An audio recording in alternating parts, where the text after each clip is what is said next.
Nagpaalam siya sa nurse na babalik din kaagad at mabilis na nagmaneho papunta sa luma nilang bahay. Ang lugar ay maalikabok at amoy luma. Ang mga muebles ay nababalutan ng puting tela, mga multo ng masayang pamilyang minsan ay tumira doon. Umakyat siya sa kanyang dating kwarto. Nariyan pa rin ang lahat, ang kanyang mga libro sa medisina, ang mga poster sa dingding, ang kanyang kama. Tila isang time capsule ng buhay niya bago siya naging si E. Alonzo. Binuksan niya ang kabinet at nakita ang isang kahon ng sapatos na may markang memories. Binuksan niya ito. Nandoon ang mga lumang tiket sa scene, mga tuyong bulaklak, at sa ilalim ng lahat, ang litratong hinahanap niya. Sila ni Marian. Nakangiti. Walang malay sa sakit na paparating. Habang tinititigan niya ang litrato, isang pamilyar na kirot ang kanyang naramdaman. Itatago na sana niya ito nang may mapansin siyang isa pang kahon sa likod ng kabinet, isang kahon na hindi niya pag-aari. Isa itong mamahaling kahon na gawa sa kahoy, ang uri ng kahon na ginagamit ng kanyang ina para sa mga alahas at mahahalagang papeles nito. Ano nang ginagawa nito dito sa kwarto ko? Dahil sa pagtataka, binuksan niya ito. Ang loob ay puno ng mga lumang stationery, mga sobre, at mga lumang greeting card. Aalisin na sana niya ito nang may isang papel ang nahulog mula sa loob.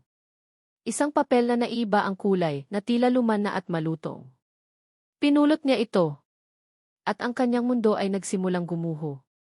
Ito ay isang piraso ng papel, puno ng mga salitang binura at pinalitan. Mga pariralang kinakalkula. Isang draft. Marian, patawad, may bura. Hindi na kita mahal, may bura. At pagkatapos, ang mga pinal na salita, isinulat ng may diin. Pinipili ko ang aking kinabukasan. Ang aking karera. Ang aking pamilya. Hindi ka kasama doon. May ibang babae na mas karapat-dapat para sa akin. Huwag mo na akong guguluhin pa.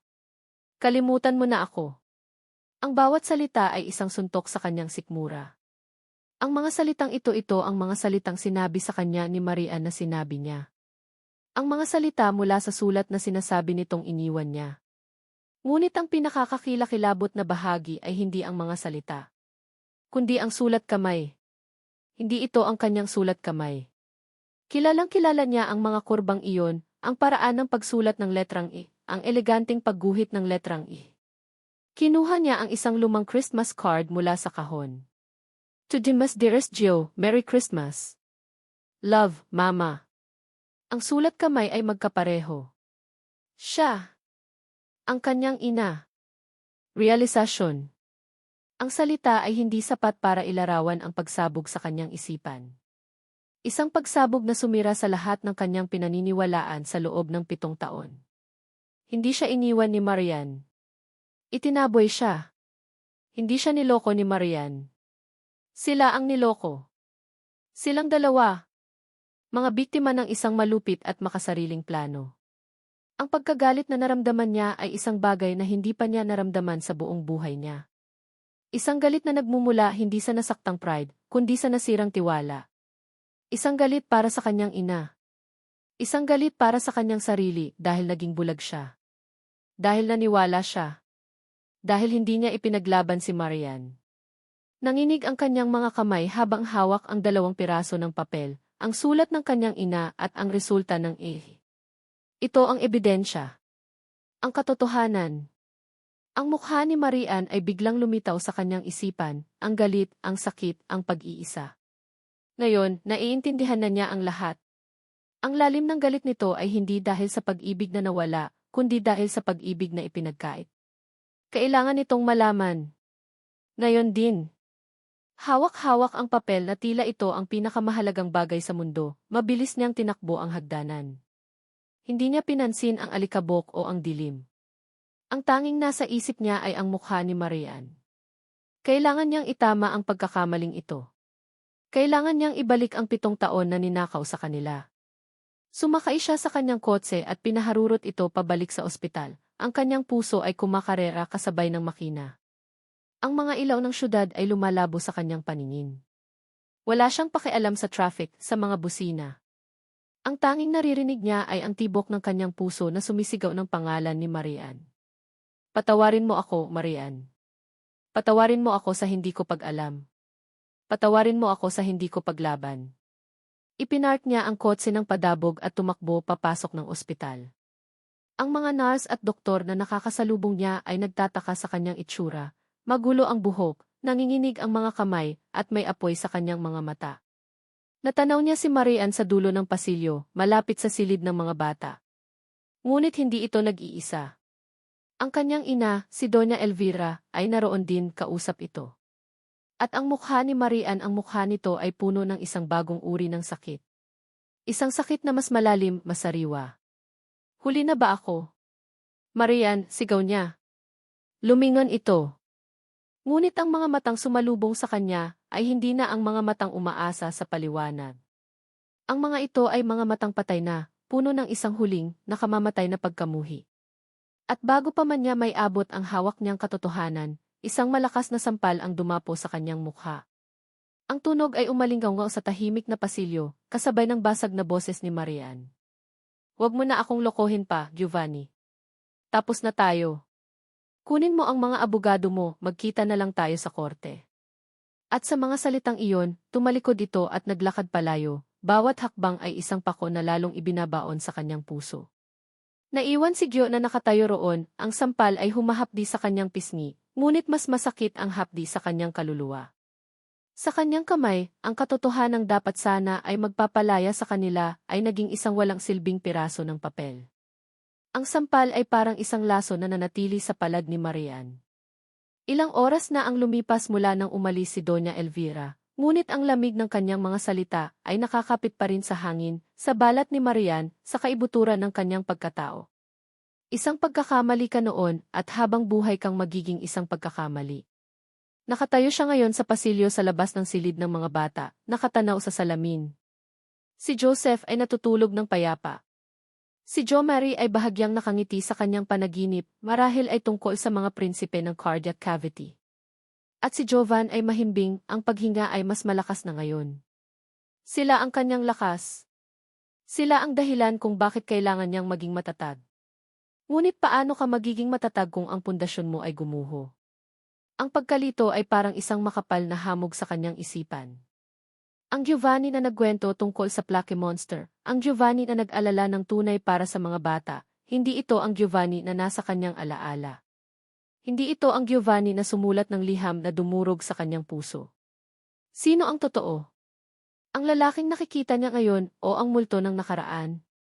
Isang munting kislap ng pag-asa ang pilit na sumisibol sa kanyang dibdib. Isang mapanganib na bulong. Paano kung nagkamali ka?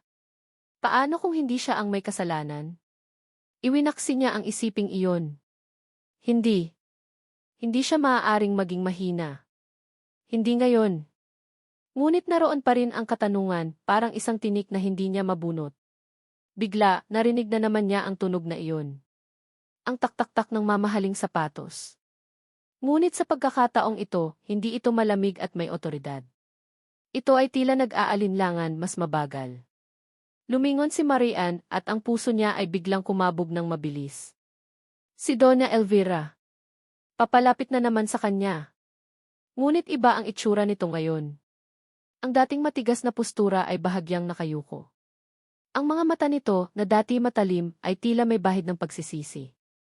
Huminto ito sa kanyang harapan. Sa unang pagkakataon, hindi ito tumingin sa kanya mula sa itaas. Pantay na sila. Hisa, simula ni Doña Elvira, ang boses ay malumanay. Isang salitang hindi kailanman ginamit nito para sa kanya. Patawarin mo ako. Natigilan si Marian. Hindi niya alam ang sasabihin. Ang mga sinabi ko kanina dala lang iyon ng pagkabigla. Nang galit sa sarili ko, pagpapatuloy ng matanda. Tumingin ito sa mga bata sa likod ng salamin, at sa unang pagkakataon, nakita ni Marian ang isang bagay na malambot sa mga mata nito, isang bagay na tila pagmamahal. Napakagaganda nilang mga bata. Kamukhang-kamukha sila ng ama nila. Bumagsak ang mga balikat ni Marian. Ang simpleng pag-amin na iyon mula sa babaeng pinakakinamumuhian niya ay tila isang balsamo sa kanyang sugatang kaluluwa. Alam kong galit ka sa akin at may karapatan ka, sabi ni Doña Elvira, muling ibinalik ang tingin kay Marian. Ang kanyang mga mata ay nagsimulang mamasa. At galit ka rin kay Giovanni. Pero mayroon kang dapat malaman. Isang katotohanan na matagal ko nang itinago. Huminga ito ng malalim, tila nag-ipon ng lakas para sa isang mabigat na pag-amin. Ako ang dahilan kung bakit kayo nagkahiwalay. Ang puso ni Marian ay huminto sa pagtibok. Ako ang sumulat ng liham, Hija, pag-amin ni Doña Elvira, isang butil ng luha ang pumatak sa kanyang pisngi. Ang sulat na nagsasabing pinipili ni Gyo ang kanyang karera. Ako ang nagsulat noon. Ginawa ko iyon dahil bata pa si Gyo noon, puno ng pangarap. Natakot ako na baka maging hadlang ka sa kanyang kinabukasan. Inisip ko lang ang kapakanan niya. Patawarin mo ako sa aking pagiging makasarili. Ang pag-amin ay parang isang kulog na yumanig sa mundo ni Marian. So, totoo pala. Hindi si Joe. Ang ina niya. Ang lahat ng galit na itinago niya para kay Joe sa loob ng 7 taon ay para sa maling tao. Si Joe ay biktima rin. Katulad niya. Isang biglaang pag-asa ang sumabog sa kanyang dibdib, napakatingkad at napakaliwanag, na halos masunog siya. Ang lahat ng pader na itinayo niya ay gumuho sa isang iglap. Ang Giovanni na nag-aalaga sa mga anak nila, ang Giovanni na nagkwento tungkol sa Plucky Monster, iyon pala ang totoong siya. Isang lalaking inalisan din ng pagkakataong makasama ang kanyang mga anak. Hindi niya alam, tanong ni Marian, ang kanyang boses ay nanginginig, puno ng isang bagong damdamin, pag-asa. Dito, ang mukha ni Doña Elvira ay nabalot ng isang mas malalim na pighati. Umiling ito ng dahan-dahan, at ang tingin nito ay puno ng awa, isang awang tumusok sa puso ni Marian. Iyan ang pinakamasakit na bahagi, Hija, bulong nito, ang boses ay basag. Iyan ang kasalanang habang buhay kong pagbabayaran. Humakbang ito palapit at hinawakan ang mga kamay ni Marian. Ang mga kamay nito ay malamig na malamig. Alam niya. Ang dalawang salitang iyon ay mas matalas pa sa anumang punyal. Hindi ito naintindihan ni Marian. Ano? Alam ni Giovanni ang tungkol sa sulat, pag-ulit ni Doña Elvira, mas malinaw ngayon, ang bawat salita ay isang patak ng lason. Noong una, tinangka kong itago sa kanya. Ngunit nalaman niya. Kinausap niya ako. Nagmakaawa ako sa kanya, napiliin ang kinabukasan na inihanda ko para sa kanya. At pumayag siya, Hija. Hindi. Ang isipan ni Marian ay sumisigaw. Bata pa siya noon, Marian. Ambisyoso, paliwanag ni Doña Elvira, ang kanyang mga hinlalaki ay marahang humahaplos sa mga kamay ni Marian, isang kilos na dapat sana inagpapatahan, ngunit sa halip ay parang mga tanikalang gumagapos sa kanya. Mahal ka niya, naniniwala ako. Ngunit mas natakot siyang bigin ako. Mas pinili niya ang maging isang magaling na doktor, ang maging tagapagmana ng Alonzo Medical. At ang relasyon ninyo para sa kanya, isa iyong distraksyon na hindi niya kayang panindigan. Ang kislap ng pag-asa sa dibdib ni Marian ay namatay. Hindi lang ito namatay, ito ay marahas na pinatay, tinapakan at naging abo. Ang sakit na nararamdaman niya ngayon ay 1,000 beses na mas matindi kaysa sa sakit na naramdaman niya 7 taon na ang nakalipas. Noon, akala niya ay simpleng iniwan lang siya. Ngayon, nalaman niyang siya pala ay isang aktibong kalahok sa panluloko. Isang kasabwat. Isang duwag. Panlulumo. Ang pakiramdam na malunod sa isang dagat ng kadiliman. Kaya kung ganoon, bakit siya nandito ngayon? Tanong ni Marian, ang kanyang boses ay halos hindi na marinig. Bakit niya ginagawa ang lahat ng ito? Isang malungkot na ngiti ang gumuhit sa mga labi ni Doña Elvira. Dahil kailangan niya ng tagapagmana, Hija. Ang pangalan ng Alonzo. Ang ospital. Wala siyang sariling pamilya. At ngayon, bigla, mayroon na siyang 3 anak na lalaki. 3 tagapagmana. Ginagawa niya ang lahat ng ito, hindi para sa iyo. Kundi para sa kanila. Para sa pangalan natin. Galit na galit. Isang apoy na nagsimulang mag-alab mula sa abo ng kanyang nasirang pag-asa. Ang lahat ng kabaitan. Ang lahat ng pag-aalala. Ang kwento tungkol sa cardiac cavity. Ang lahat ng iyon ay isang pagpapanggap. Isang palabas. Isa siyang tanga. Isang tanga na muntik nang maniwala ulit. Binitawan niya ang mga kamay ni Doña Elvira na parabang napaso siya. Naramdaman niya ang pag-ikot ng kanyang sikmura. Kawalan ng pag-asa. Ang huling pader na bumagsak. Wala nang matitira. Patawarin mo ang anak ko, Hija. At patawarin mo rin ako, sabi ni Doña Elvira, bago tumalikod at maglakad palayo. Iniwan si Marian sa gitna ng mga guho ng kanyang puso. Nakatayo lang si Marian doon, hindi makagalaw. Ang kanyang paghinga ay mababaw. Ang kanyang mga kamay ay nanlalamig. Ang tanging naririnig niya ay ang ugong sa kanyang tainga. Bigla, may narinig siyang mga yabag. Mabilis. Papalapit. Marian. Isang sigaw na puno ng pagmamadali. Ang boses niya. Ang boses ni Giovanni. Lumingon si Marian at nakita niya itong tumatakbo sa pasilyo. Ang buhok nito ay magulo. Ang kanyang mukha ay puno ng isang desperadong emosyon. At sa kamay nito, may hawak itong isang piraso ng papel, iwinawagayway na parabang iyon ang sagot sa lahat ng problema sa mundo. Ngunit ang nakita ni Marian ay hindi isang tagapagligtas. Ang nakita niya ay isang sinungaling na nahuli sa akto. Isang aktor na babalik sa entablado para sa kanyang huling eksena. Isang halimaw. Nang makarating si Gio sa kanyang harapan, hapo at humihingal, akma itong magsalita, akmang ipapakita ang hawak na papel. Ngunit inunahan siya ni Marian. Ang lahat ng sakit, lahat ng galit, lahat ng pagtataksil na naramdaman niya sa loob ng ilang minuto ay isiniksik niya sa kanyang palad. At sa isang malakas, mabilis na kilos, isang tunog na bumasag sa katahimikan ng ospital, sinampal niya ito. Natigilan si Gio, ang kanyang mukha ay puno ng pagkabigla. Ang hawak niyang papel ay nahulog sa sahig. Tiningnan siya ni Marian, ang kanyang mga mata ay walang luha, walang emosyon. Tanging isang malamig, basag na determinasyon. Huwag mo na akong lokohin pa, Giovanni. Tapos na tayo, sabi niya, ang kanyang boses ay kasing tigas ng bato. Kunin mo ang mga abogado mo, magkita na lang tayo sa korte. At sa mga salitang iyon, tumalikod siya at naglakad palayo, bawat hakbang ay isang pako na lalong ibinabaon sa kanyang puso. Iniwan niya si Gio na nakatayo roon, ang pulang marka ng kanyang palad sa pisngi nito, at ang katotohanang dapat sana ay magpapalaya sa kanila ay nakakalat na lang sa sahig, walang silbi at tinatapakan. Ang hapdi sa kanyang pisngi ay wala ng sakit. Ang tunog ng sampal ay matagal nang naglaho. Ngunit ang lamig sa mga mata ni Marian bago ito tumalikod, iyon ang nananatili. Iyon ang bumabaon. Nakatayo pa rin si Giovanni sa gitna ng pasilyo, na parang isang estatwang binuhusan ng nagielong tubig. Sa sahig, sa paanan niya, naroon ang 2 piraso ng papel. Ang resulta ng FSA na nagpatunay na siya ay isang ama, at ang draft ng sulat na nagpatunay na siya ay isang biktima. Ang 2 katotohanan ng kanyang buhay, nakakalat na parang basura. Dahan-dahan siyang yumuko at pinulot ang mga ito. Ang kanyang mga kamay, na sanay sa delikadong pag-oopera sa puso ng tao, ay nanginginig ngayon na parang dahon. Magkita na lang tayo sa korte. Ang mga salita ni Marian ay umalinggaw sa kanyang isipan, isang hatol na isinampa bago pa man magsimula ang paglilitis. Sinubukan niyang habulin ito, subukan muling magpaliwanag, ngunit hinarang siya ng isang nurse sa pinto ng silid ng mga bata. Dossie, pasensya na po. Ayaw na po kayong papasukin ni Ginang Cruz, sabi ng nurse, ang mukha ay puno ng pag-aalala at awa. Mahigpit po ang bilin niya.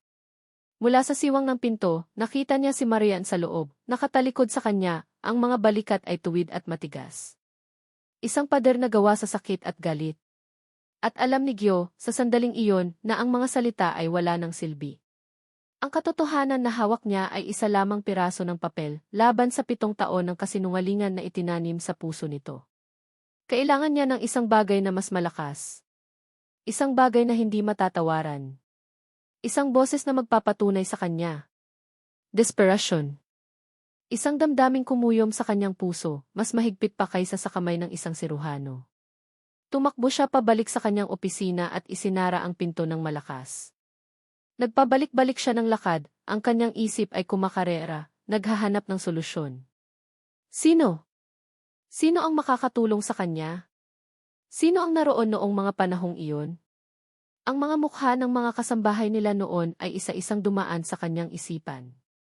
Karamihan ay bago, umalis na, o bumalik na sa kani-kanilang probinsya. Ngunit may isa. Isang mukha na laging nariyan, isang anino sa likod ng kanyang ina. Manang Belen. Si Belen, ang kanilang matagal ng kasambahay, ang personal na katulong ng kanyang ina. Simula pagkabata ni Gyo, nariyan na si Belen. Siya ang mas nakakaalam sa mga sikreto ng bahay na iyon kaysa kahit kanino. Kung mayroong isang taong posibleng nakakaalam o nakakita sa ginawa ng kanyang ina, si Belen iyon. Pag-asa. Isang maliit na kislap sa gitna ng kadiliman. Mabilis niyang kinuha ang kanyang telepono at sinimulang hanapin ang mga lumang contact number sa kanyang direktoryo. Una niyang tinawagan ang dati nilang driver. Mang Tonyo. Si Joe ito, si Giovanni Alonzo. Ay, Sir Joe. Kamusta na po kayo, sir? Doktor na raw po kayo, ah. Okay lang po ako, Mang Tonyo. Pasensya na sa abala. Itatanong ko lang po sana kung alam ninyo kung nasaan na si Manang Belen. Isang sandaling katahimikan sa kabilang linya. Naku, sir. Matagal na po siyang umalis sa inyo, di ba? Ang huli kong balita, umuwi na yata sa probinsya niya sa Batangas. Pero hindi ko na po alam kung saan doon. Sige po, Mang Tonyo. Maraming salamat. Sunod niyang tinawagan ang anak ng dati nilang hardinero. Walang alam. Sunod ang dati nilang labandera. Walang balita. Ang bawat tawag ay isang maliit na pagkabigo, unti-unting pinapatay ang pag-asang kanina lang ay sumibol. Habang naghahanap siya, isang nurse ang kumatok at pumasok sa kanyang opisina. Dossie, may bisita po si Ginang Cruz. Isang lalaking nakabarong. Abogado yata. Ang balita ay parang isang suntok sa kanyang sikmura. Totoo nga. Hindi ito nagbibiro. Gumagalaw na siya. Mabilis. Ang pagmamadali ay naging isang apoy na nag-aapoy sa kanyang mga ugat. Salamat, sabi niya sa nurse, pilit na pinapakalma ang kanyang boses. Nang makaalis ang nurse, ibinagsak ni Gyo ang kanyang kamao sa lamesa. Belen, nasaan ka na ba? Bulong niya sa sarili, puno ng desperasyon. Muli niyang tiningnan ang kanyang phone book, iniisa-isa ang mga pangalan. At doon niya nakita. Tindera, Aling Nena. Si Aling Nena, ang may-ari ng maliit na sari-sari store malapit sa luma nilang bahay. Ang matalik na kaibigan ni Manang Belen. Ang huling barahan niya. Nanginginig ang kanyang mga daliri habang dinadayal ang numero. Hello, isang matinis na boses ang sumagot. Aling Nena. Si Gio po ito, si G. Gio. Anak ni Doña Elvira. Diyos ko, napatawag ka. Aling Nena, pasensya na po talaga sa biglaang tawag. Kailangan ko po talagang mahanap si Manang Belen. Napaka-importante po. Narinig ni Gio ang pagbuntong hininga ni Aling Nena. Naku, iho. Matagal nang wala dito si Belen. Ang huling sulat niya sa akin, nasa isang maliit na baryo na siya sa Laguna. Nag-aalaga ng mga apo. Mahina na raw at laging may sakit. Laguna? Saan po sa Laguna? Tanong ni Gyo, ang kanyang puso ay kumakabog. Teka, hahanapin ko ang sulat ilang sandali ng kaluskos. Aha! Eto. Ang sabi dito sa Barangay Sta. Clara, sa bayan ng Kalawan. Pag-asa. Sa wakas, isang konkretong lugar. Maraming salamat po, Aling Nena. Utang ko po sa inyo ito. Ibinaba niya ang tawag at walang pag-aalinlangang kinuha ang susi ng kanyang kotse. Hindi na siya nag-abala pang magpalit ng damit. Ang suot niyang puting coat ay hinubad niya at inihagis sa upuan. Ang tanging dala niya ay ang kanyang wallet, ang kanyang telepono, at ang 2 piraso ng papel na magdidikta ng kanyang kapalaran. Ang biyahe papuntang Laguna ay isang karera laban sa oras. Ang kanyang mamahaling European sedan ay humaharurot sa SLEX, lumilipat-lipat ng linya, bumubusina sa mga mababagal na sasakyan. Ang mga puno at mga gusali sa gilid ng daan ay isang mabilis na pagaspas ng kulay berde at abo. Ang kanyang isip ay isang magulong halo ng mga panalangin, mga sumpa, at mga salitang paulit-ulit niyang inihahanda para kay Belen. Manang, pakiusap. Magsabi po kayo ng totoo. Kailangan ko po kayo. Kailangan po kayo ng mga anak ko. Matapos ang halos 2 oras na biyahe, narating niya ang bayan ng Kalawan. Nagtanong-tanong siya hanggang sa maituro sa kanya ang daan papuntang Barangay Sta. Clara. Ang sementadong kalsada ay naging isang baku-bakong daan na lupa. Ang mga malalaking gusali ay napalitan ng mga bukirin at mga puno ng niyog. Sa wakas, natanaw niya ang isang maliit na kubo na nakatayo sa ilalim ng isang puno ng santol. Isang payat na matandang babae ang nagwawali sa bakuran. Ang kanyang buhok ay puti na at ang kanyang likod ay medyo kuba na. Si Belen. Pinark niya ang kotse at mabilis na bumaba. Ang matanda ay nagulat sa biglang pagdating ng isang magarang sasakyan sa kanilang liblib na lugar. Tumingala ito at nang makilala si Gyo, ang walis na hawak nito ay nabitawan. Senorito. Gyo, gulat na sabi nito. Manang Belen, sabi ni Gyo, ang kanyang boses ay pagod at puno ng pakiusap. Salamat sa Diyos at nakita ko kayo. Lumapit siya, at ang tuwa sa mukha ni Belen ay biglang napalitan ng takot nang makita nito ang desperasyon sa mga mata ni Gyo. Bakit po kayo naparito, senorito? Manang, kailangan ko po ang tulong ninyo. Inilabas niya ang kopya ng sulat. Manang, tungkol po ito sa sulat na ginawa ni Mama 7 taon na ang nakalipas. Ang sulat para kay Marian. Ang mukha ni Belen ay biglang namutla. Ang kanyang mga kamay ay nagsimulang manginig. Umiling-iling ito. Wala po akong alam dyan, senorito. Matagal na po iyon. Nakalimutan ko na. Manang, pakiusap pagmamakaawa ni Gyo, ipinakita ang sulat. Alam kong alam ninyo. Kayo lang po ang makakapagsabi ng totoo. Nakasalalay po dito ang buhay ko, ang buhay ng mga anak ko. Mga anak, nagtatakang tanong ni Belen. Opo, Manang. May mga anak po kami ni Marian. 3. At ngayon, ilalayo niya sila sa akin dahil sa kasinungalingan na ito. Pakiusap, Manang Belen. Tumestigo po kayo. Ang takot sa mga mata ni Belen ay mas lumalim. Umiling ito ng paulit-ulit, ang mga mata ay puno ng luha. Hindi ko po kaya, senorito. Makapangyarihan po si Doña Elvira. Anong laban ko sa kanya? Mahirap lang po ako. Mahina na. Patawarin ninyo ako, senorito, pero hindi ko po kayang isugal ang buhay ng mga apo ko. Patawad. Ang pagtanggi ni Belen ay parang isang pinto na isinara ng malakas sa mukha ni Gyo. Ang huling sinag ng pag-asa ay namatay. Napayuko siya, talunan. At sa sandaling iyon, ang kanyang telepono ay nag-vibrate. Isang text message. Mula sa isang nurse sa ospital na naging kaibigan niya. Dossie, si Chimres Cruz, nasa billing section. Inaayos na ang discharge papers ng mga bata. Sa tingin ko, aalis na sila ngayon. Itinaas ni Gyo ang kanyang tingin. Mula sa nakamamatay na mensahe sa kanyang telepono, tumingin siya sa takot na matandang babae sa kanyang harapan. Siya ay natrap. Nasa dulo na siya ng isang karerang wala siyang kasiguraduhang maipapanalo.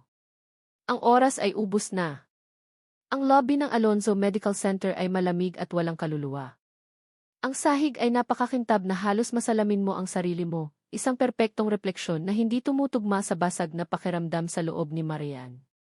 Hawak niya ang isang brown envelope na naglalaman ang discharge papers ng kanyang mga anak.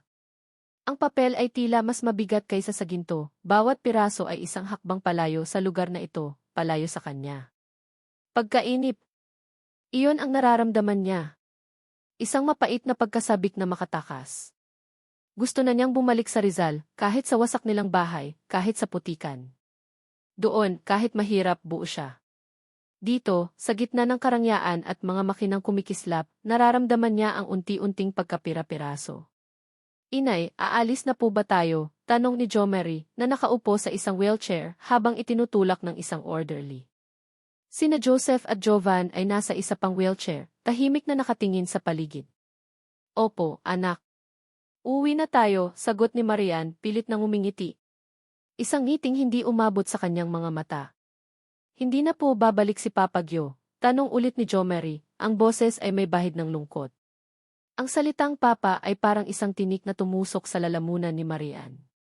Hindi siya ang papa ninyo, anak, mariin niyang sabi, mas para sa sarili niya kaysa sa bata.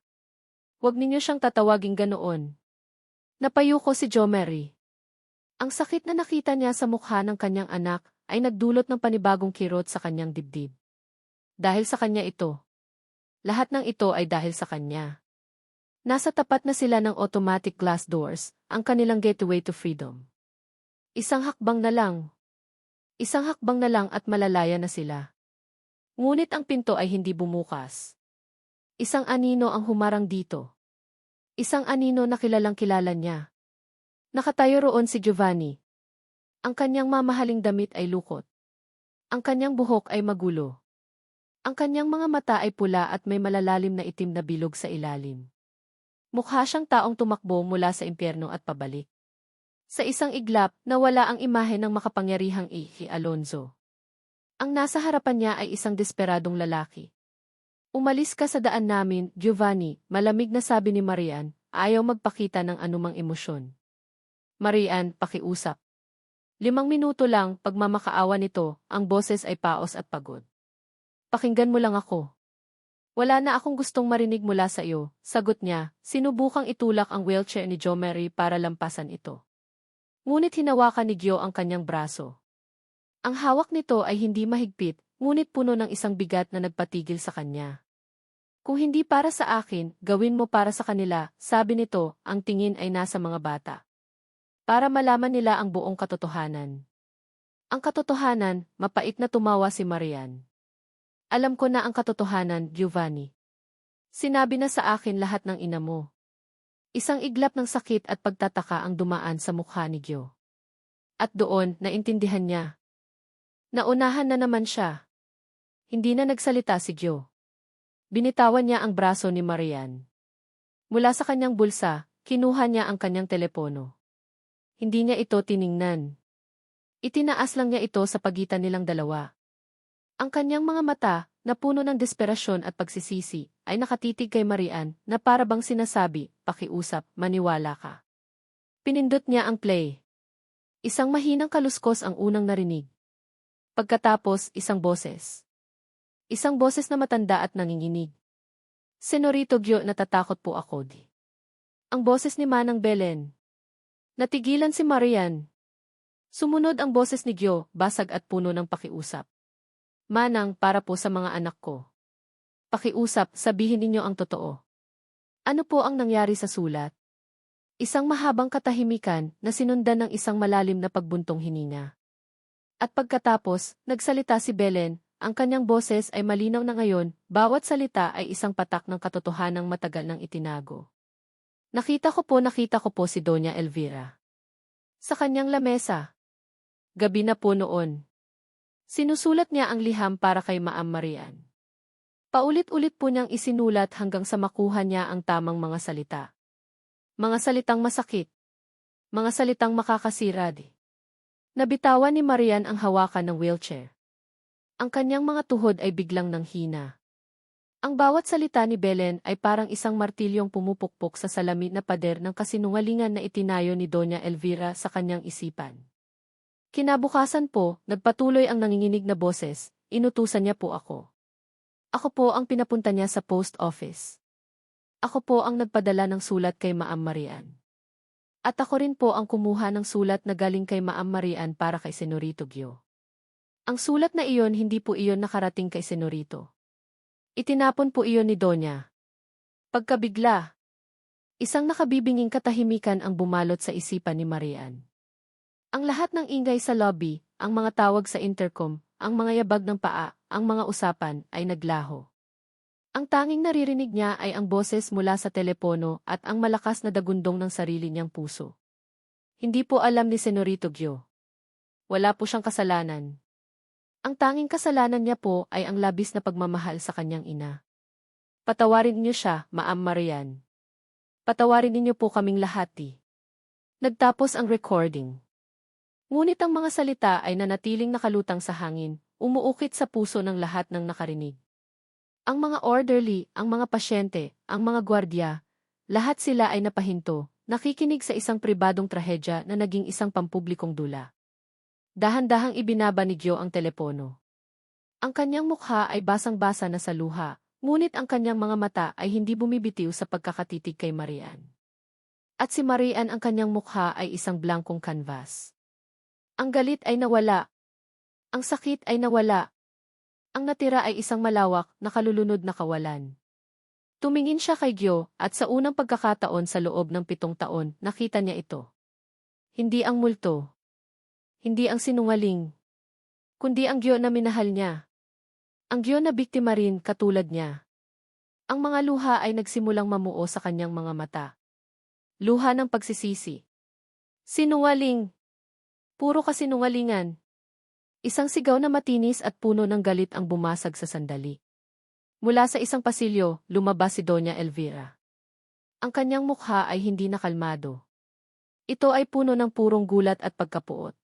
Tila isang reyna na nasaksihan ang pagbagsak ng kanyang kaharian. Anong karapatan mong siraan ako sa harap ng lahat? Sigaw niya kay Gyo. Matapos ang lahat ng ginawa ko para sa iyo. Ang ginawa ninyo para sa akin, sagot ni Gyo, ang kanyang boses ay kalmado, ngunit may bigat ng isang lindol. Sinira ninyo ang buhay ko, masinira ninyo ang buhay namin. Inalisan ninyo ako ng 7 taon kasama ang mga anak ko. Para saan? Para sa pangalan? Para sa pera? Ginawa ko iyon dahil mahal kita. Hindi iyan pagmamahal, sigaw ni Gyo, ang kanyang boses ay sa wakas ay nabasag. Kasinungalingan iyan. Pagiging makasarili iyan. Ang kanilang pagtatalo ay naging sentro ng atensyon. Si Doña Elvira, na laging may kontrol sa lahat, ay nawawalan na ng kontrol. Ang kanyang perpektong imahe ay nababasag sa harap ng lahat. Ngunit si Marian ay hindi na sa kanila nakatingin. Dahan-dahan siyang lumuhod sa harap ng kanyang mga anak, na takot na pinapanood ang lahat. Inay, tanong ni Joseph, ang kanyang mga mata ay puno ng pag-aalala. Hinaplos ni Marian ang kanilang mga mukha. At pagkatapos, sa isang kilos na puno ng katapangan na ngayon lang niya natagpuan, tumayo siya. Naglakad siya palapit, hindi kay Gyo, kundi sa babaeng sumira sa kanila. Huminto siya sa harap ni Doña Elvira. Ang lahat ay naghihintay ng isa pang sampal, isa pang sigaw. Ngunit sa halip, nagsalita si Marian, ang kanyang boses ay mahinahon ngunit matatag, pinuputol ang bawat salita ni Doña Elvira. Itigil na po ninyo. Natigilan si Doña Elvira. Tiningnan niya si Marian na para bang isa itong insektong ngayon lang natutong magsalita.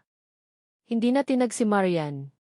Tumingin siya diretso sa mga mata ng matanda, ang mga mata na minsan niyang kinatakutan. Ngayon, wala na siyang nakikitang kapangyarihan.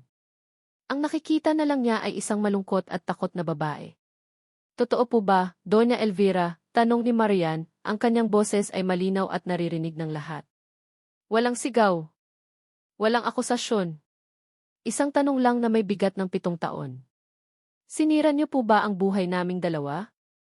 Ang tanong ay binitin sa hangin, isang espada na nakatutok sa puso ni Doña Elvira. Walang takas. Walang kasinungalingan na makapagliligtas sa kanya. Ang buong lobby, ang buong mundo, ay naghihintay sa kanyang sagot. Si Doña Elvira ay napaurong. Ang kanyang bibig ay bumubukas at sumasara, ngunit walang salitang lumalabas. Sa mga mata ng lahat, sa mga mata ng kanyang sariling anak, at sa mga mata ng babaeng kanyang inapi, wala na siyang maipakitang maskara. Siya ay hubad na sa kanyang mga kasalanan. At sa kanyang katahimikan, nahanap ng lahat ang sagot. Ang katahimikan na naiwan sa lobby matapos ang tanong ni Marian ay mas mabigat pa kaysa sa pinakamatinding sigaw. Si Doña Elvira, sa unang pagkakataon sa kanyang buhay, ay walang maibigay na sagot. Ang kanyang mukha, na dati isang maskara ng kapangyarihan, ay gumuho, nagpapakita sa isang matandang babae na talunan at hubad sa katotohanan. Hindi na siya hinintay ni Gyo na makasagot. Sumenyas siya sa 2 security guard na kanina pa nakaantabay. Sa isang kilos na puno ng respeto, ngunit hindi matatawaran, dahan-dahang inalalayan ng mga gwardya si Doña Elvira palayo. Hindi ito pumalag. Walang salita. Tanging ang tunog ng kanyang mga takong na dahan-dahang humihina habang siya'y papalayo, isang tunog na hindi na nagdadala ng takot, kundi ng pagkatalo. Nang mawala na ang anino ng kanyang ina, doon lang napansin ni Gyo ang panginginig ng mga balikat ni Marian. Ang katapangan na ipinakita nito kanina ay biglang naglaho, napalitan ng isang nakakabinging kahinaan. Ang lahat ng lakas nito ay ibinuhos sa huling komprontasyon na iyon at ngayon wala nang natira. Lumapit si Gyo. Sa isang kilos na puno ng 7 taon ng pangulila at pagsisisi, hinubad niya ang kanyang lukot na coat at maingat na ipinatong sa mga balikat ni Marian. Isang simpleng alay ng init at proteksyon. Naramdaman ni Marian ang bigat ng coat, ang amoy ni Gyo, at doon na siya tuluyang bumigay. Ang kanyang mga luha, na matagal niyang pinigilan, ay bumuhos na parang isang sirang dam. Hindi ito iyak ng galit, kundi iyak ng ginhawa. Ang paglaya mula sa isang bigat na 7 taon niyang pinasa ng mag-isa. Niyakap siya ni Gyo. Hindi isang yakap ng pagnanasa, kundi isang yakap na nagsasabing, nandito na ako. Hindi ka na nag-iisa. Hinayaan lang niya itong umiyak sa kanyang dibdib, habang hinahaplos ang kanyang buhok, ang kanyang puso ay nadudurog at nabubuo ng sabay-sabay. Pagkalipas ng isang oras, nakaupo sila sa isang maliit na coffee shop sa kabilang kalsada mula sa ospital. Ang mga bata ay pansamantalang iniwan sa pangangalaga ng isang pinagkakatiwalaang nurse. Sa pagitan nilang dalawa sa lamesa, may 2 tasa ng kapeng umuusok pa, hindi pa nagagalaw. Ang katahimikan ay makapal. Ngunit hindi ito ang katahimikan ng galit o ng awkwardness. Ito ay isang katahimikan na puno ng mga bagay na kailangang sabihin, ngunit hindi alam kung paano sisimulan. Isang sagradong espasyo para sa 2 kaluluwang nasira at ngayon ay sinusubukang muling buuin ang mga piraso. Si Marian ang unang bumasag sa katahimikan. Hindi siya tumingin kay Gyo. Ang kanyang mga mata ay nakatuon sa singaw na nagmumula sa kanyang tasa. 7 taon, bulong niya, ang boses ay mahina at puno ng lungkot. Alam mo ba kung gaano kahirap ang 7 taon, Gyo? Hindi sumagot si Gyo. Hinayaan lang niya itong magsalita. May mga gabi na sabay-sabay silang mailagnat at hindi ko alam kung sino ang unahin kong alagaan. May mga araw na tinitipid ko ang sarili kong pagkain para lang may maihain sa kanila. Ang unang ngiti ni Joseph, ang unang hakbang ni Mary, ang unang salita ni Jovan, wala akong kasamang nagdiwang. Ako lang. Laging ako lang. Ang bawat salita ay isang maliit na patak ng lason na unti-unting inilalabas ni Marian mula sa kanyang sistema.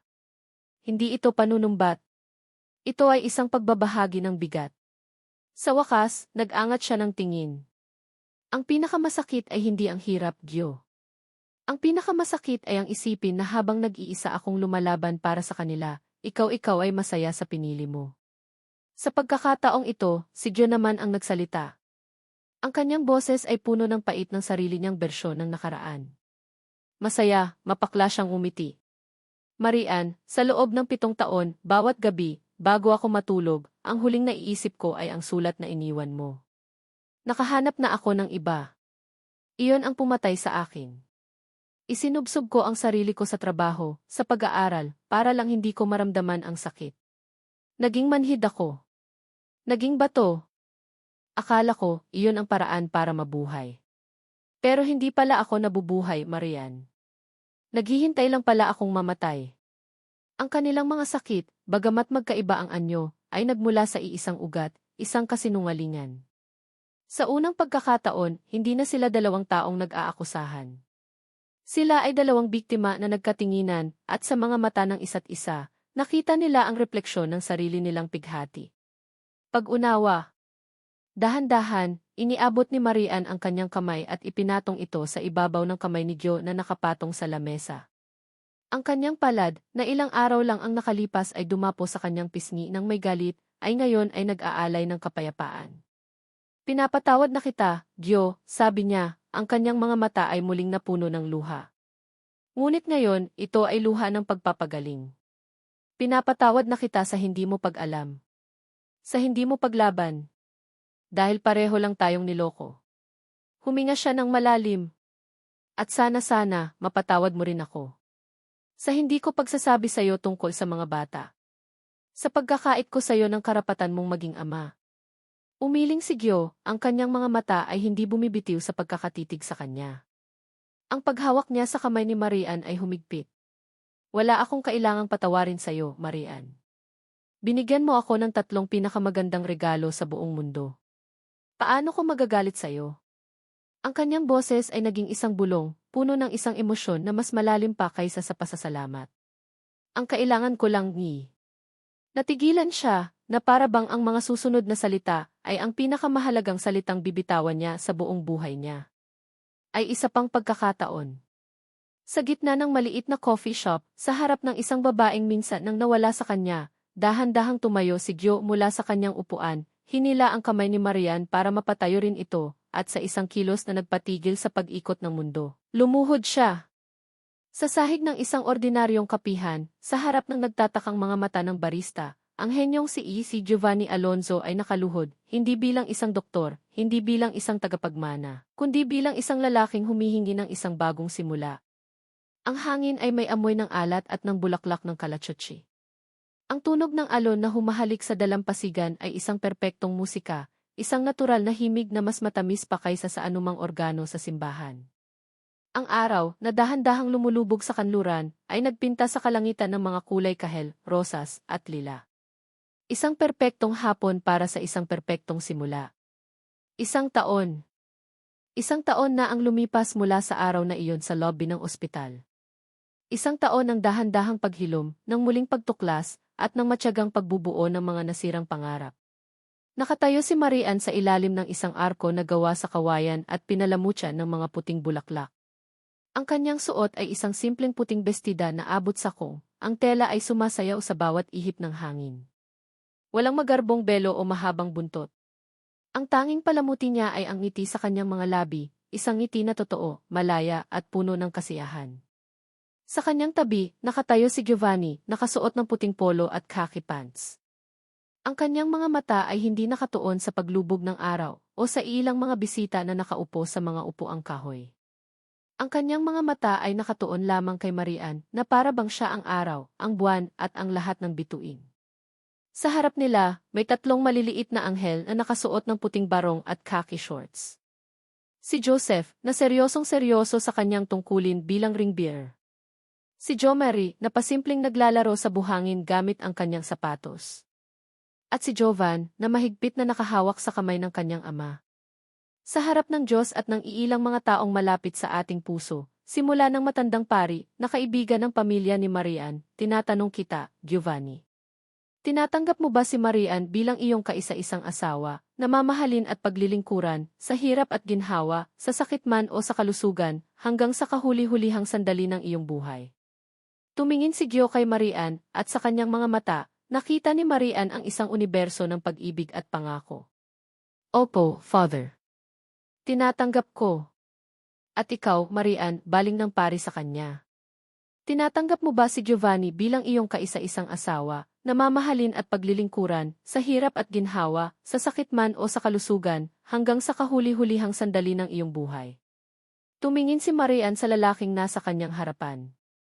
Ang lalaking minsan niyang kinamuhian, ang lalaking minsan niyang tinakasan, at ang lalaking hindi sumuko para hanapin ang katotohanan. Ang lalaking nagturo sa kanya kung paano muling magtiwala at magpatawad. Opo, Father, sagot niya, ang kanyang boses ay puno ng damdamin. Tinatanggap ko.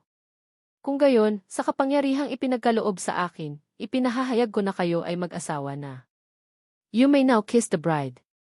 Hindi na naghintay si Joe. Hinawakan niya ang mukha ni Marian sa kanyang dalawang kamay at hinalikan ito.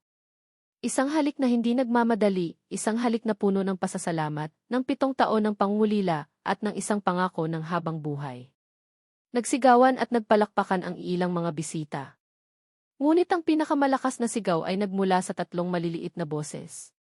Congratulations, Papa Gio and Inay, sabay-sabay na sigaw ni na Joseph, Jo Mary at Jovan, at tumakbo sila para yakapin ang mga binti ng kanilang mga magulang. Binuhat ni Gio si Jovan habang si Marian naman ay niyakap ang dalawa pa. Isang magulo, masaya, at perpektong yakap ng isang pamilya. Habang papalubog na ng tuluyan ang araw, naglakad-lakad sila sa dalampasigan, ang kanilang mga paa ay inililibing sa basang buhangin. Ang mga bata ay naunang tumatakbo, naghahabulan sa mga alon.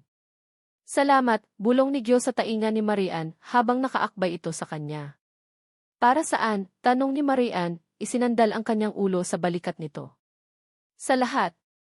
Sa pagpapatawad. Sa pangalawang pagkakataon. Pero higit sa lahat, sabi ni Gio, huminto sila at tiningnan ang 3 batang nagtatawanan. Salamat sa pagbabalik mo. Ngumiti si Marian. Pareho lang tayong bumalik, Gio. Hinawakan ni Gio ang kamay ni Marian at dinala ito sa kanyang labi para halikan. Pagkatapos, ang kanyang tingin ay bumaba sa tiyan ni Marian. Ang kanyang bestida ay maluwag, ngunit sa ilalim nito, mayroon ng isang maliit, bahagyang umbok na hindi pa masyadong halata. Marahan niyang ipinatong ang kanyang kamay dito. At kamusta naman ang ating bunso? Napangiti si Marian ng mas malawak. Ang kanilang munting sikreto. Ang kanilang bagong biyaya. Isang simbolo ng kanilang bagong simula. Malikot na siya, sagot niya. Parang si Jo Mary. Natawa silang pareho. Ang kanilang mga tawa ay sumabay sa tunog ng alon, isang melodya ng purong pag-asa at kapayapaan. Tiningnan nila ang kanilang tatlong anak na papalapit na sa kanila. Hinawakan ni na Joseph at Jo Mary ang kamay ni Marian, habang si Jovan naman ay nagpabuhat kay Jo. 5 anino ang nabuo sa dalampasigan, magkakadugtong, hindi mapaghihiwalay. Habang pinagmamasdan nila ang huling piraso ng araw na lumubog sa karagatan, alam ni Marian na ang kwento nila ay hindi natapos sa kasinungalingan o sa sakit. Hindi ito natapos sa paghihiwalay. Sa halip, nagsimula ito roon. Nagsimula ito sa isang Agos na nagbalik ng kahapon, isang Agos na sumubok sa kanilang katatagan, ngunit sa huli, ay nagdala rin sa kanila sa pampang ng isang bagong umaga. Isang umaga na puno ng pag-ibig, ng pamilya, at ng isang pangalawang pagkakataon na mas matamis pa kaysa sa nauna. Ang kanilang bagong simula ay ngayon palang nagsisimula. At dito nagtatapos ang kwento ni na Giovanni, Marian, at ng kanilang lumalagong pamilya. Mula sa kaibuturan ng aking puso, maraming salamat sa inyong walang sawang pagsubaybay. Salamat sa bawat minutong inilaan ninyo, sa bawat emosyong ibinahagi ninyo sa kanilang paglalakbay. Habang isinusulat ko ang bawat kabanata, para na rin akong naging anino ni Nagyo at Marian. Naramdaman ko ang kanilang sakit, ang kanilang galit, at higit sa lahat, ang kanilang hindi masukat na pagmamahalan. Ang kwentong ito ay isang paalala para sa ating lahat. Na ang tunay na pag-ibig ay hindi sumusuko sa mga pagsubok. Na ang pagpapatawad, kahit gaano kabigat, ay isang pintuan patungo sa kapayapaan ng kalooban. At ang pangalawang pagkakataon ay laging posible, lalo na kung ang tadhana na mismo ang gumagawa ng paraan. Ngayon, nais ko namang marinig ang inyong kwento. Ano ang paborito ninyong eksena? Kaninong karakter kayo pinaka-nakarelate? At ano ang pinakamahalagang aral na inyong natutunan mula sa pag-ibigan ni Nagyo at Marian? Huwag po kayong mahiyang ibahagi ang inyong mga saloobin sa comment section sa ibaba. Ang inyong bawat salita ay mahalaga. Muli ang aking taos-pusong pasasalamat. Hanggang sa susunod nating kwentuhan. Ako po ang inyong lingkod, ang inyong tagapagsalaysay.